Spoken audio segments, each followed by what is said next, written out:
Hi, I'm Buck Kempner, and in this edition of the Rovers North video series, we're going to install a skid plate on this Defender 110. This skid plate is a Rovers North exclusive. It's heavy-duty 10mm thick aluminum. It has holes for drainage, and it comes with two 8mm thick galvanized steel brackets to mount to the frame. The tools you'll need for this job are a 17mm wrench, an 18mm wrench, an adjustable wrench, 13mm, 15mm, and 17mm sockets, and a 6mm Allen wrench. Using an adjustable wrench to hold the end of the steering damper shaft and a 17mm wrench, remove the jam nut, followed by the nut and hardware from the end of the steering damper. With the hardware removed, slide the steering damper out of the bracket and position out of the way. Using your 17mm wrench and 13mm socket, remove the nut from the factory tie-down bolt, but leave the bolt in place. Repeat this on the other side of the Defender. Using an 18mm wrench and a 15mm socket, remove the nut from the panhard rod bolt, leaving the bolt in place. Install the driver's side bracket, the one without the large hole for the steering damper, over the panhard rod and factory tie-down bolts.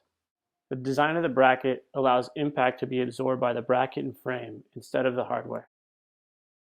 Install the nut back on the panhard rod bracket bolt and on the factory tie-down bolt, but do not tighten the nut.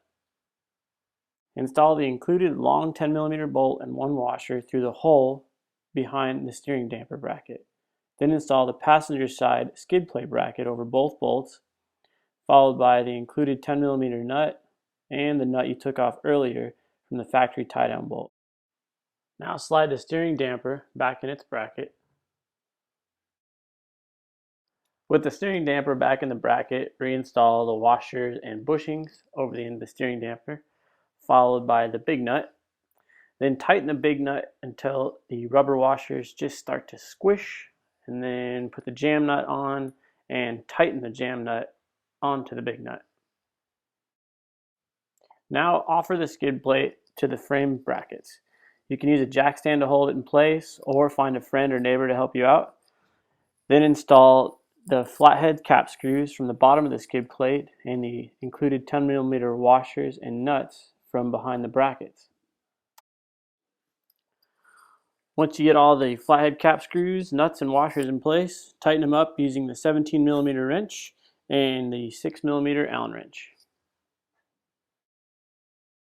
Once you get the skid plate tightened to the brackets, tighten the brackets to the frame, starting with the driver's side and finishing with the passenger side.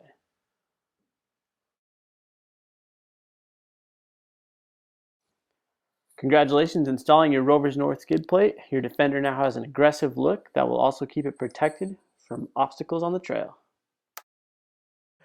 Thanks for choosing Rovers North and Rovers North accessories. If you have any technical questions or other parts inquiries, check us out online at roversnorth.com or give us a call at 800-403-7591.